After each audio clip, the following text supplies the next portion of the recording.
Welcome to another edition of the 1% Better podcast with your host, Rob O'Donoghue. Hey folks, welcome to another episode of 1% Better, and this week's episode is with entrepreneur focusing on wellness. And when I say entrepreneur, her face on the other side of the camera kind of squinches up. I don't know, is that something you're not comfortable with, that term, Vicky? You are an entrepreneur and you're a coach for entrepreneurs as well, so also a blogger, and you have your own podcast out now as well, which is called Just Start Now. So there's a lot of stuff going on there, and when I talk through that, which one kind of makes you most uncomfortable and which one makes you most feeling at home of all of those roles? Yeah, you're right. I did screw up my face a little bit there. I think the term entrepreneur is something I've had to really get my head around, certainly in the last year, 2 years.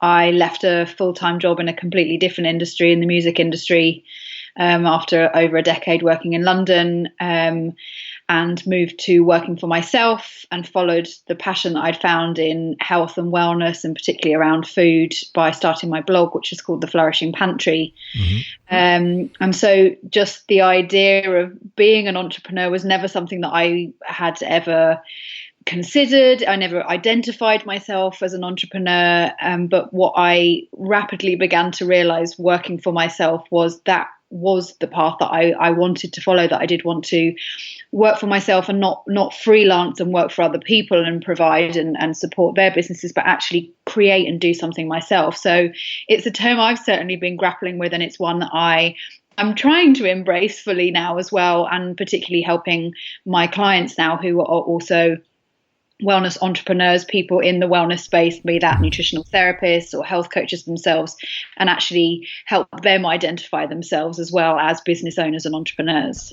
Cool. Well, I respect, and it's refreshingly honest, your answer there, because I could interview people on the show and, you know, they're entrepreneurs and they've been born entrepreneurs and it was always in their blood and stuff like that. And, you know, and probably in some ways it has been something they were brought up around, and I'm not questioning their genuinity there, but at least you're saying it's something you stumbled in. So I'm interested in learning a bit more about the music industry career. It was classical music you were into and working in. Tell me a bit about that. That was probably came from your youth, was it? That's something that you always wanted to do? Yeah, absolutely. My parents are both musicians, both classical musicians, play in orchestras. It was something that I'd always known and always done. When I was at school, I realised that I didn't want to play the music. I knew that was quite a niche thing to do, and I loved the playing, but I didn't want to do that bit professionally. But I quite enjoyed the management side of it. I was in my youth orchestra, and I used to run all the social events, and I quite like bossing people around and telling people, organising things. And so actually that became the nice synergy, that I could spend time with musicians and around the music that I loved, but actually go into the management side. So I spent 10 years working in London, from small chamber orchestras, just working in a team of 1 or 2 people, up to one of the larger London-based symphony orchestras for 4 years, doing work all around the UK and studio, film and video soundtrack music, and then ended up in my last job in a touring agency. So I was setting up international tours for orchestras, working with lots of different ones and taking them all around the world, maybe that to Asia or South America or wherever it is they wanted to go. So it was a fantastic career, and I very, very much enjoyed it. I still am in touch with a lot of the people that I was in touch with then, and really loved it. But this whole new passion in health, wellness, food has taken me down a completely different path that I certainly wouldn't have predicted when I started out at 21 out of university. My background is project management, so it sounds like a lot of the skills you were using in that role were project management, and typical project managers are kind of control freaks as well, so you wanted that ability to organise and do all of that, and a lot of times we're learning those skills but we don't realise how they're going to be valuable later, right? So I guess again you're nodding, so that's probably connecting in with stuff that you're doing now. What are the kind of skills that you learned in those days that you're really using to your benefit, to your advantage now in your current world? Yeah, I think you're absolutely right. It's what the careers advisor used to call at school transferable skills. And that is exactly what it is. I just said, well, it was a very niche market, but it was effectively event management. So I think the things that I learnt were around scheduling events, how to communicate, particularly with a large group of people, how to sometimes scale back what you need to tell people, not to hide things from people, but just to streamline the message of what you're saying. I effectively was in a sales role by the end of it, so learning how to promote myself and what I did, being on the road, and all that entails as well, what people need in those situations when they're out and about. A lot of it I did feel is transferable. Like you say, you don't even realize that you're picking it up, but actually a lot of it has come to be very helpful to me, particularly when I'm running things like retreats and things now, using that all to my advantage. Yeah, a perfect breeding ground for becoming an entrepreneur by the sounds of things. So you mentioned health and wellness. What was the trigger into that world, and what brought you, I suppose, to dive fully into that space? Yeah, I think basically towards the end of my sort of decade working in London, I was suffering more and more with IBS, so that's irritable bowel syndrome. I was getting nasty bouts of bloating, and particularly when I was, traveling a lot and traveling overseas, worrying about, where the nearest toilet is, or, just feeling very unwell in myself was really a situation that I wanted to find myself in constantly. I think more now I reflect on it and look back, it was really my body telling me something's not quite right here. This, as much as I absolutely loved the work and what I was doing, there was something not quite right, and my body was obviously shouting that at me. So I got to a sort of crunch point where I was really unhappy, and it was starting to really affect and impact my life and my work.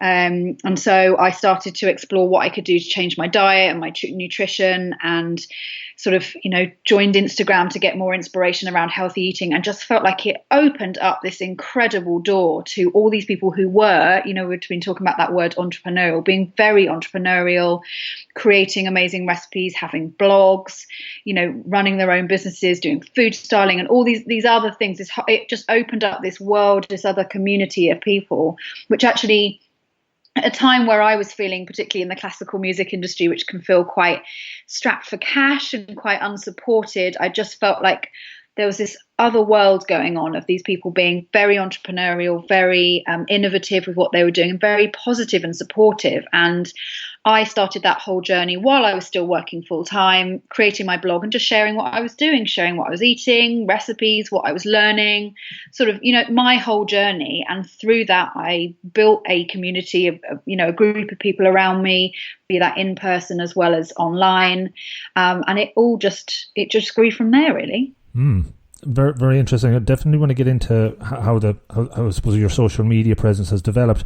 I will take it back to the IBS piece, and again, just from you mentioning that, I'm absolutely can relate to it. I've never been diagnosed with IBS, and I don't want to have an IBS podcast here, but definitely the sometimes I notice myself if I'm on a long journey and I'm on a bus or whatever, like I'm absolutely panic stricken because I'm in the middle of nowhere and there's no toilet facilities, and I'm stressed out, and I'd be thinking about it for a day or two beforehand. And even we were coming back from holidays the other day, and I knew the bus from the hotel to the airport was an hour and a half, and just before I had to go, it was just the stress that's related to it. And how much of that is in your mind as opposed to actual something going on in the body? They're obviously connected, I'd imagine. I'd be interested to see how you dealt with, I suppose, connected in with that and was able to improve the situation.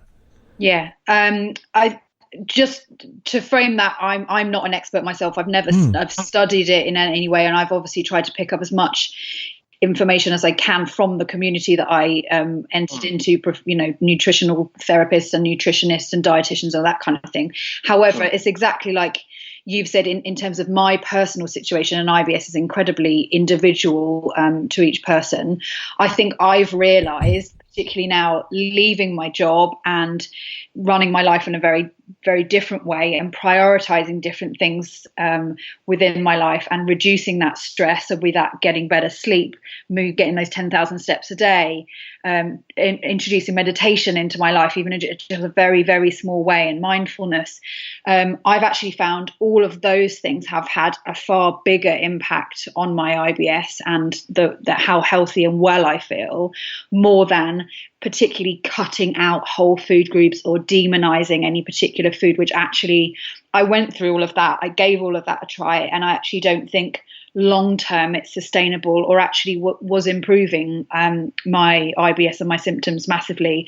I think it was more of the lifestyle things and like you say, the stress and other things that are going on in your life, and identifying personally what some nutrition triggers were for me. So some things, it's just things that are very sugary and things that just, don't personally agree with me. But yeah, it was more the mental and the lifestyle than it was sort of cutting out a whole food group and thinking it's that one thing that's poisoning me or, that triggering my symptoms. Okay, interesting. Yeah, no, I think probably a lot of people have the similar symptoms. They don't maybe identify with what a label, but I think being able to kind of notice it and talk a bit about it is certainly important as well.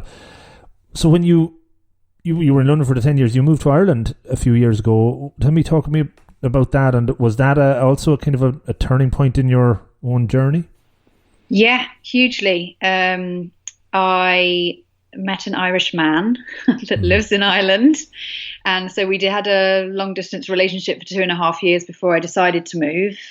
When we first got together, I very much enjoyed my job and I loved living in London, and I didn't think it would ever be me that was going to move, but that definitely changed over time. I sort of realized, like I say, that I was falling out of love really with the job and what I was doing and how it was affecting my health. And I did see that move to Ireland as a chance to reinvent myself slightly. It's this whole new community. And that if I said, hello, my name is Vicky and I have a blog, or I run a community, or I run a retreat, or I am a coach, people take you as you are at that point. I didn't come with all of that, not that it was baggage, but any of that reputation that preceded me with that different industry. And I did have a look around, and I did try and interviewed and applied for a few music positions here, but it's obviously a very, very different market in Ireland as it is to the UK, and the sort of size and scale that's going on over there. And actually I just thought,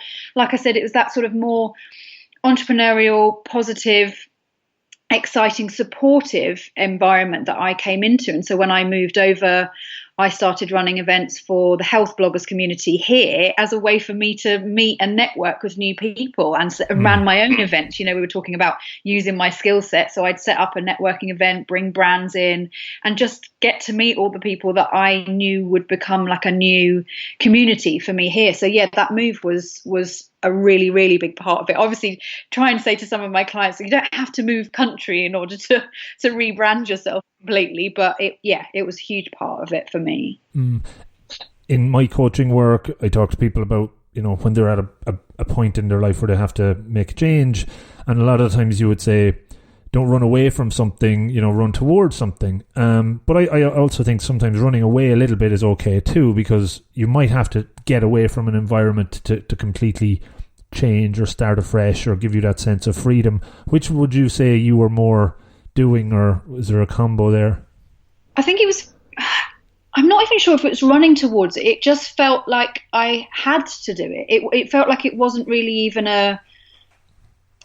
not even a thought process, but it just felt this was the right path. It just is where I needed to go and what I needed to explore. And actually, I suppose I'm lucky here now, living with my other half and having this opportunity to just go, this is my chance to give this a go and see if I can do this, see if I can build my own business, learn as much as I can, take everything in that I can and give it a go. So I suppose it was running, but not even realizing I was running. It just felt like I was, I don't know, on a conveyor belt with it. And actually it just felt like it was going to happen, without sounding too crazy and like it was destined. But, that's how it felt. No, that's cool. It's interesting just to kind of tap into what the energy is, or what's bringing you in that direction. So talk to me about building your own brand. What are the challenges that you've faced in the early stages of being an entrepreneur and how you've tackled them? We mentioned some of the skills you were able to transfer, which is brilliant and very useful. What are the skills that you really needed to develop, I suppose, and that you had to kind of bring in to make things successful? Yeah, well, I mean, for me, it's the sort of two sides. The first side being all the practical things that I've basically taught myself. So building a website, creating social media accounts, learning how to engage and build those up, building a mailing list, all of those sort of practical, meaty things that you want to build and so that you have an audience to speak to and someone to sell to. But the other part of it hugely for me was mindset, just how much I have had to learn compared with being a PAYE employee basically the whole of my life, guaranteed paycheck at the end of every month, regardless of what your results are or how hard you're working or whether you're actually switching off most of the time when you were in the office. Not that I was doing that, but that sort of safety net that's always there, and actually realizing that I had to get to know myself really well to a point that where actually sometimes it's uncomfortable because you have nowhere else to turn. You've got no fingers to point at anybody else. You've got no one else to look at when the paycheck isn't there and you aren't earning the money other than yourself. What am I going to do? How am I blocking myself here? What am I doing to invest in myself? Why am I not taking that action? There's no one else to look at. And so sometimes, like I say, that's a comfortable and exciting journey, and sometimes it's really uncomfortable, but it's necessary. So yeah, mindset for me. And even though technically I had been in a sales role for the last 4 years of my working life, I think I've learned more about sales and certainly selling myself in the last year than I did in 4 years working for someone else, selling someone else's products and services, because I think when you're doing it for yourself, it's completely different. Yeah, I'm interested in just to kind of dig into even both of those. So like the how question of how you developed that more positive mindset or being able to get to know yourself. What are the approaches you've used that you've kind of developed over time to kind of build that resilience, I suppose? Yeah, I would say meditation and journaling. Mm-hmm. And again, like I don't spend hours doing those things. Try and do a little meditation of 5 or 10 minutes in the morning. And actually, I'm using a website. I don't know if any of your listeners have followed it, called 750 Words, which is this idea of that sort of morning practice of just emptying your brain a bit and pouring those words out onto the page, which has really been helpful. And join it, like having a coach myself as well, trying to talk through and actually get straight in my head what's going on with the blocks. I think those will probably be the most important things that I've done, and actually expanding myself, actually training as a coach and joining other communities where you can share and be honest and process those things, and actually just giving it time. I think a lot of us would always all like, instant reactions and overnight success. Not that such a thing I think really exists, but just being patient with myself and having to realize, and I think that does come from that meditation, mindfulness, and maybe just a bit more age as well, just to trust that it's all going to happen in the right time. Yeah, no, I definitely can connect to the 750 Words website. I hadn't heard of it. It's an interesting one. I do the journaling on a regular enough basis as well, and you've heard probably of the morning pages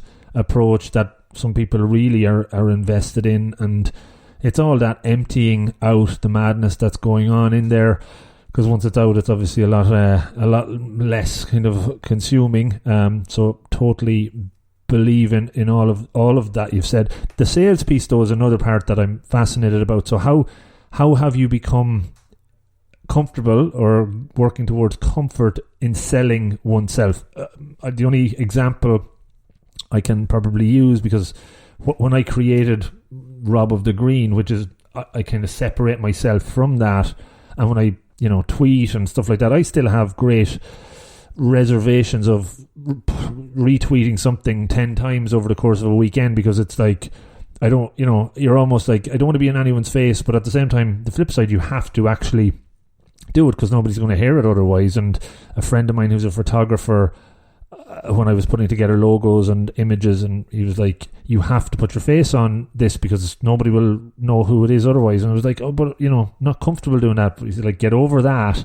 So how have you developed getting over that discomfort and just saying, yeah, whatever, this is what I got to do, sort of thing?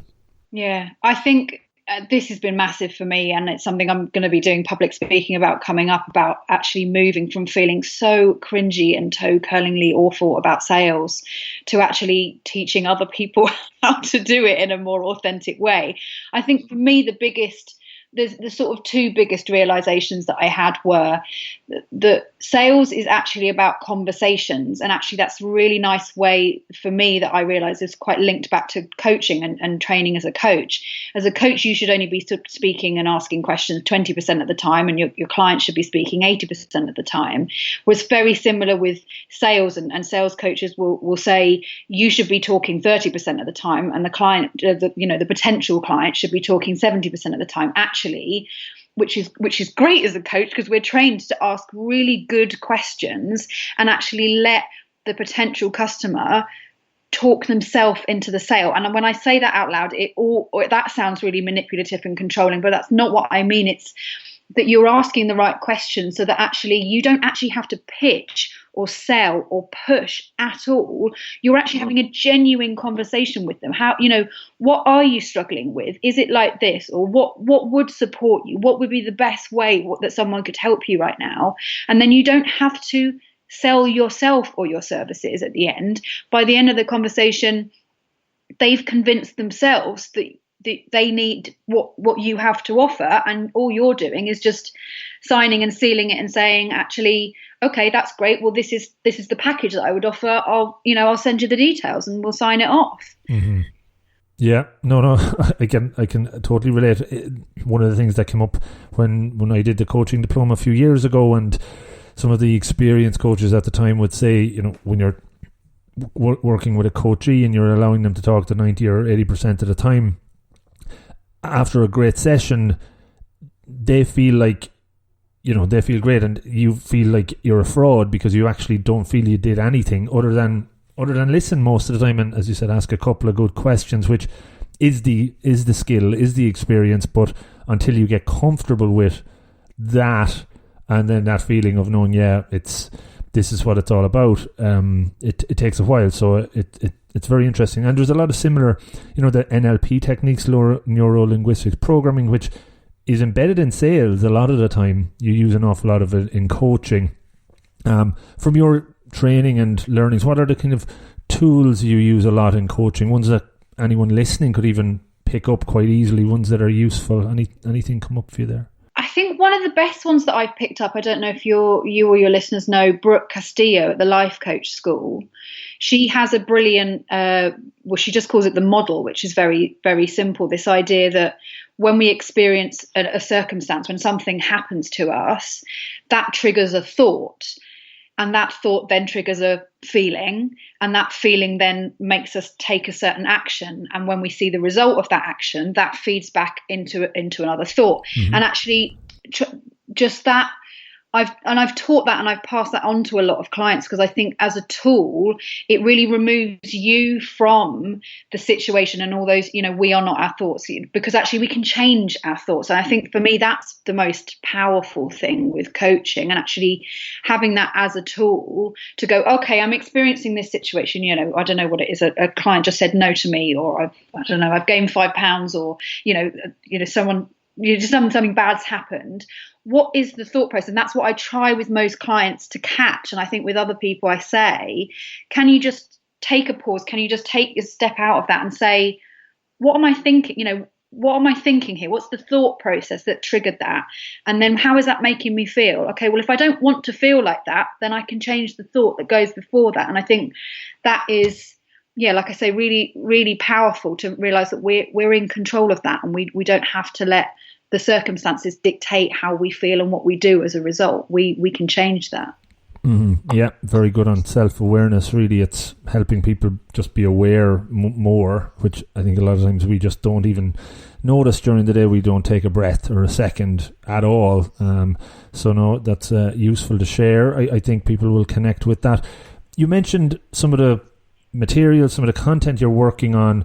You have to train yourself or learn yourself, and now you're actually training others on that. That's for me interesting with podcasting workshops. I never thought I'd be doing those a few years ago.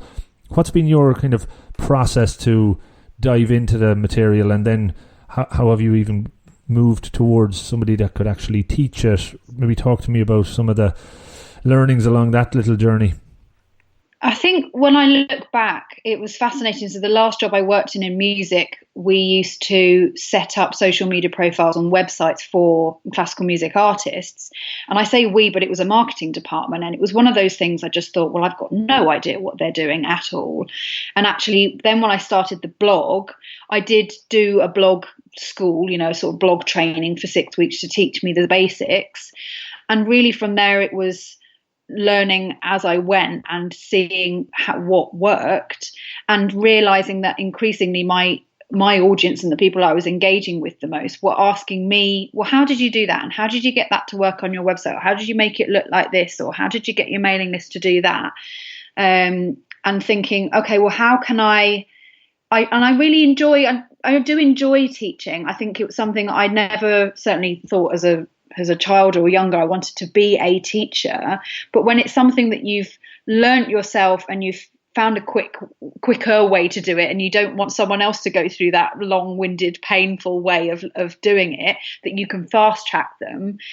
What I've started doing is packaging those up in just short videos as much as I can, 10-minute videos. I have some things, sort of little challenges, 5-day challenges, and trying to break things down and make them as accessible as possible. I know certainly, I was looking up actually recently, I sell a masterclass on how to start a blog, because it's exactly what I've done. It is, what I'm known for, how to start a blog for your wellness business. And I searched on Google, and I think it was 280 million hits on how to start a wellness blog. And I just thought, well, why me? I need to communicate that to people. Why me? And I think I'd like to think I have a way of breaking that down and taking all the jargon out of it, and actually trying to strip it right back to, well, what is important, and actually trying to encourage people like the podcast to just start, just give it a go, because you never know otherwise. You just sort of sit and think about it and go, well, that's too difficult, and tell yourself stories about why it's not possible, when actually the most you can do is to actually do it, and then you'll learn faster than sitting around thinking about it. Yeah, absolutely. Taking the first step. Your term of just start, I would always say it's just about getting whatever it is that you need to push yourself.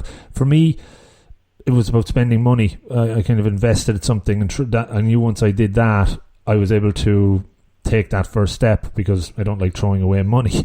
When you're coaching people, or even for yourself, what was the motivating factor? What was the one thing that made you take that first step, that just started? What pushed you forward, or what are you finding works with clients to get them to from moving from a standing part to a moving part?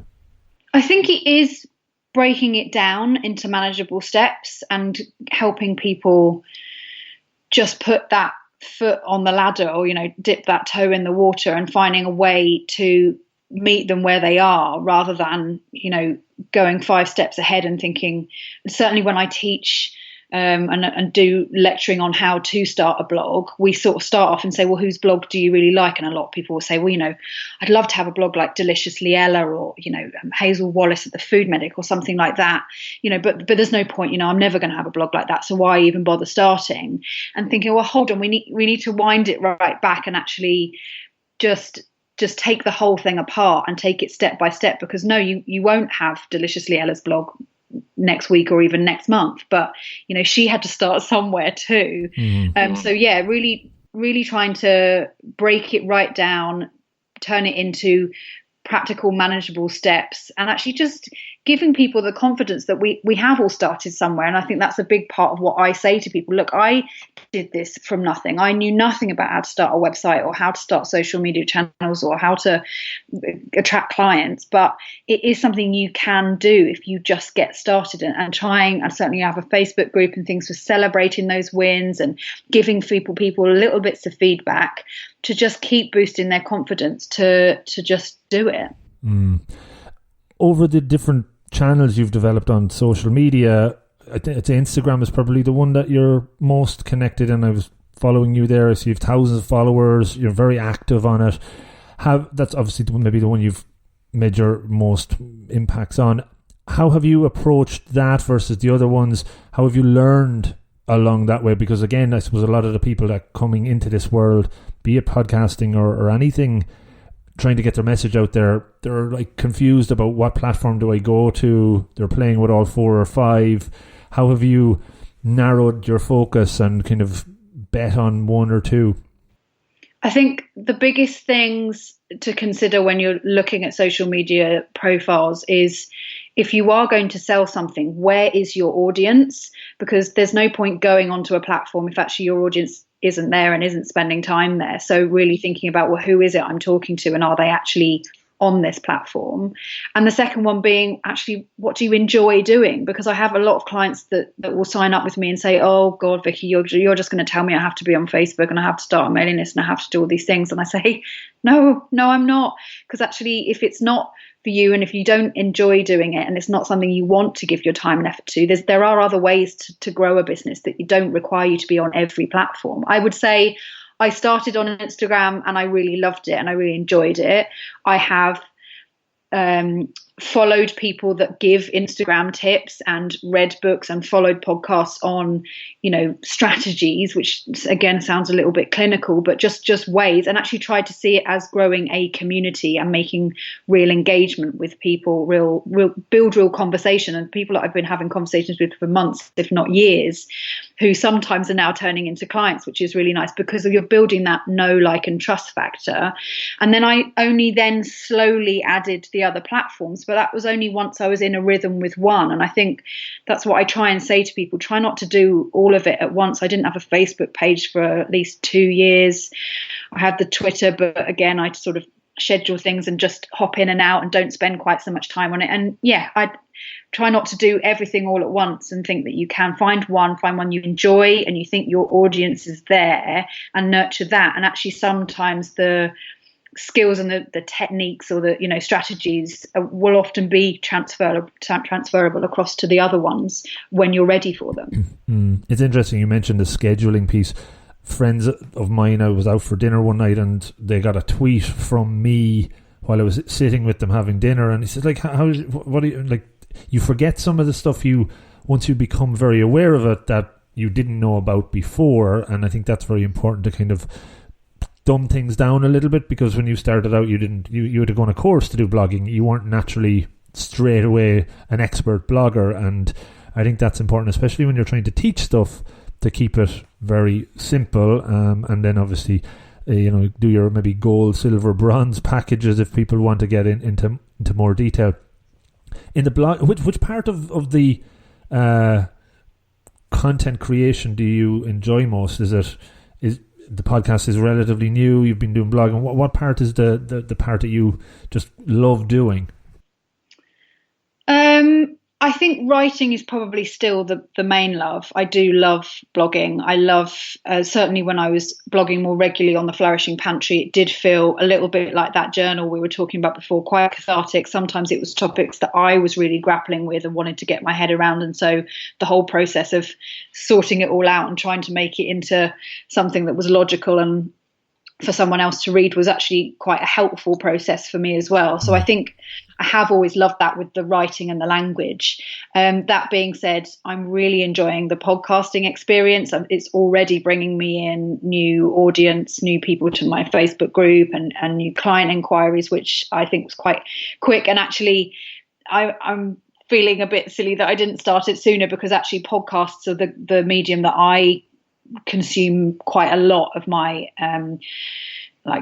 expertise and really enjoy and engage with other coaches and experts and things. And so it feels like a natural thing. And actually, I guess luckily for me, in a way, I'd created enough content, written content, that what I'm doing with the blog is just turning those into podcast episodes. And I'm sure it will expand from there. But again, trying to do that repurposing of content rather than having to create something fresh and brand new all the time.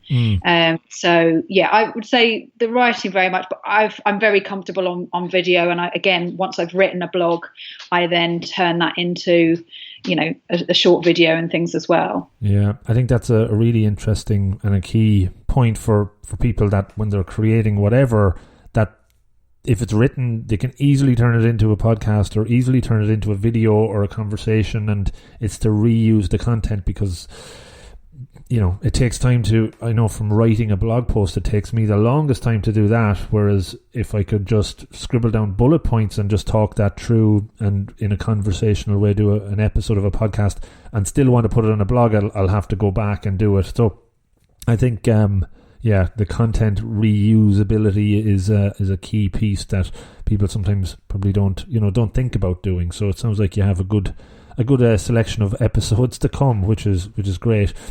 What does a typical day look like for you now? So with all of this going on, how do you manage your time? How do you manage your week, I suppose? How do you plan it? Well, I try as much as possible to sit down on a Sunday evening or first thing Monday and plan out what I have to do and fit in all my regular things, like we were talking about, scheduling, writing that content, writing the copy, writing blog posts, editing the podcast, those kind of things, and slot those in around the times that I see clients. That's obviously the sort of main bulk of what I'm doing now, and then writing follow-up notes and sending those people resources and everything, which is a big part of how I look after my clients. I also work with my business partner on a series of retreats that I run called The Reset, and so we work together one day a week, so we get our heads together and plan content and things for that and whatever events we've got coming up. And then I do try and get out, because obviously working for yourself and working at home, and I do work from home, and I'm quite motivated and quite happy to do that as it is. I try and get out to networking events and try and meet people face to face as well, because it's just really nice to have that little reminder that we're all experiencing the same things and having the same struggles and the same highs and lows, and actually just meet people in the flesh as well, because that always helps and helps new connections that you might not have even ever considered otherwise. How do you find the discipline element in getting all that stuff done on a day-to-day, week-to-week basis? What do you use to keep yourself disciplined? Is there anything that makes you stay focused? I am relatively disciplined. My husband thinks it's amazing that I don't turn the TV on at all when I'm working from home, but it doesn't even occur to me. What I try and do is set myself quarterly goals. So I try not to go far too far, particularly as my business is in the early stages. Set myself goals for 3 months and then bring that down. Okay, well, what am I going to do this month? And then what am I going to do this week? And then plan that in. So it's really like taking that larger image, larger picture, and breaking it down and breaking it into smaller. And what I do find, I'll set myself a list of things to do each day. And if I am wandering off or I'm procrastinating or something, hold on, what's going on here? Why am I doing this? What's this bringing me back to? This task is leading to this, which I wanted this week, this, which I wanted this month, which is what I wanted, for this quarter. So trying to tap back into that. But I mean, that being said, when you're running your own business, I could spend 24/7 just doing things. There's always more to do. And actually the discipline for me is switching off and actually realizing that is just as valuable to replenish myself and my own brain and my own imagination, and sometimes where the best ideas come from, when I'm actually not scheduling and content creating and glued to the screen and actually away doing other things. Yeah, definitely. I wrote a post. I haven't posted it out yet, but 10 things I've kind of learned from interviewing people like you over the last few years, patterns that emerge. And I think switching off and just escaping helps so much. And again, it sounds very obvious, but some of the best ideas absolutely come to me when I'm completely away from all technology and everything else, and it's just a matter of how quickly I can get back to technology and write it down so I don't forget it.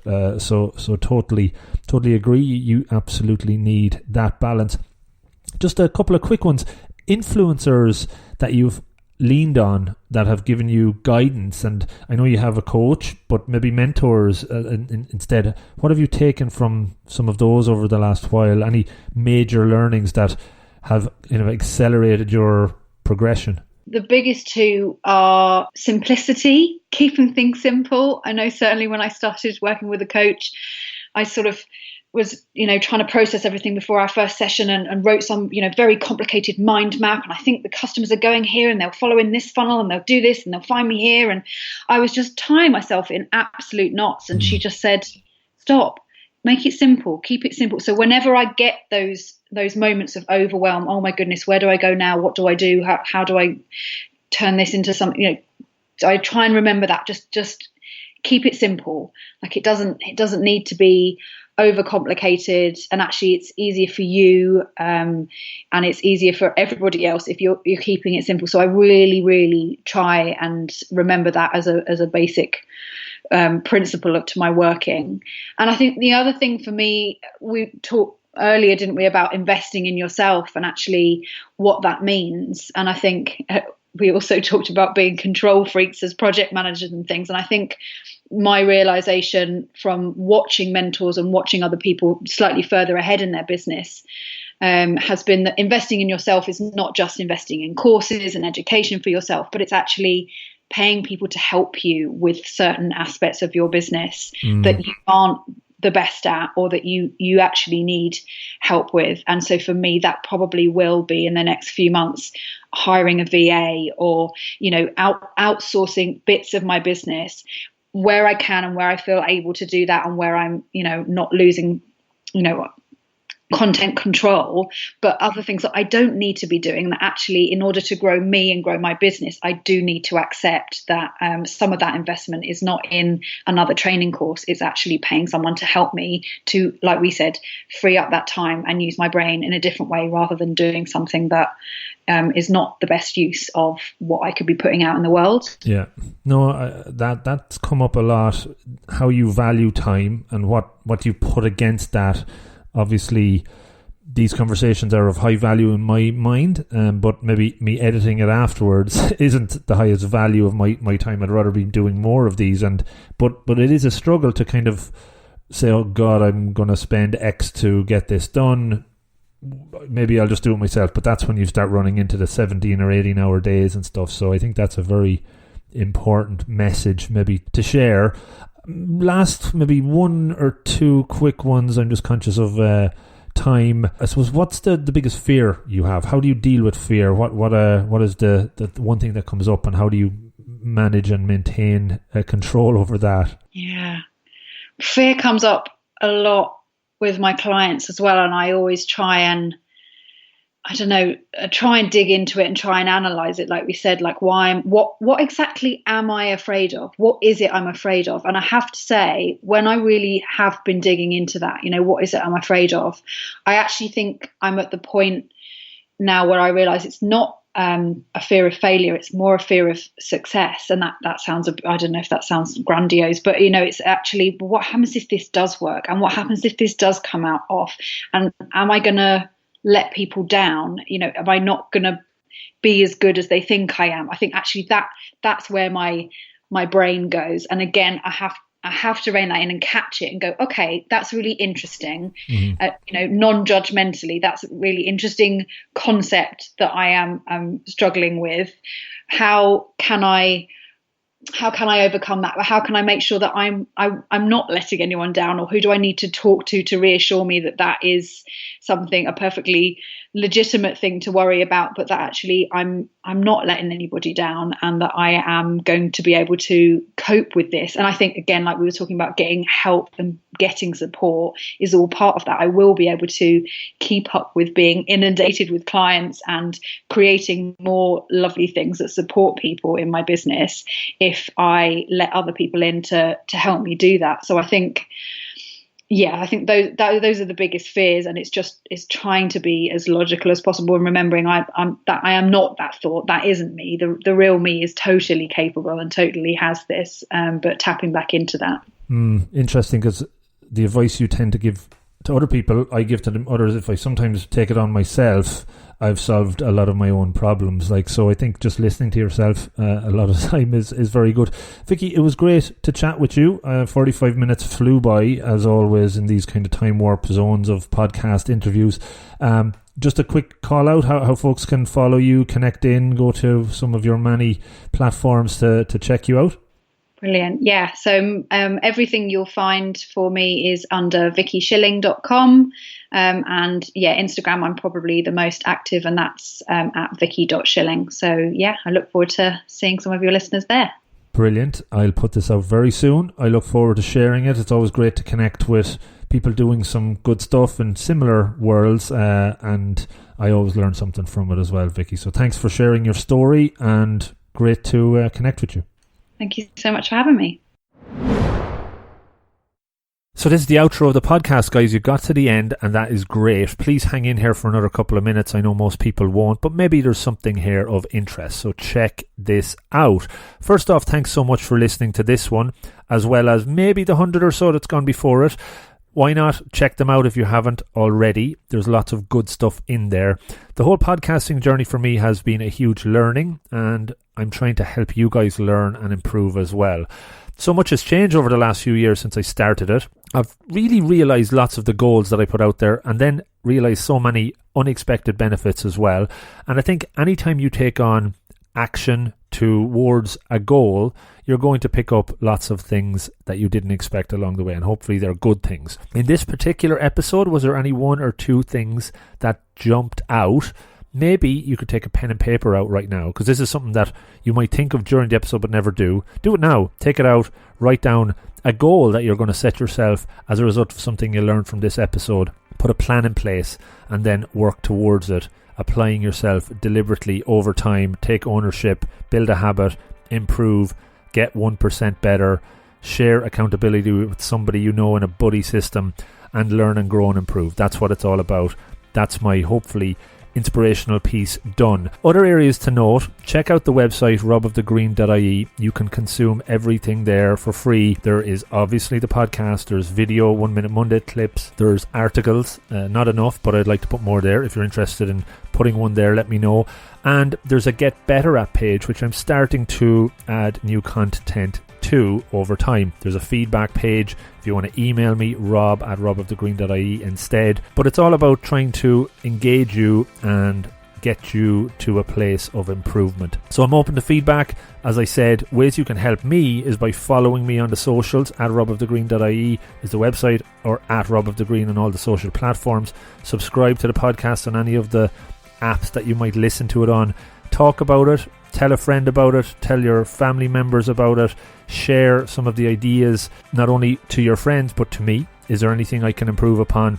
Sign up to the newsletter. That's there as well. I'm experimenting again with a group called Slack, Rob of the Green on Slack. This is really for a shared accountability environment and sharing ideas. You can sign up to that on the website as well. All of this is obviously all free, but there is also an option where you could subscribe to my Patreon site and make a small donation for the content that we do. It's there. It's totally up to you. Everything that is coming in through that, or could come in through that, will go into making the podcast better. So, to close, I am always trying to improve and get better. Change is difficult, I know that, but it's all about taking the first step. Learning something, applying yourself, moving forward. You can do this. I've been able to improve, pushing myself outside the comfort zone, learning, and I think if I can do it, so can you.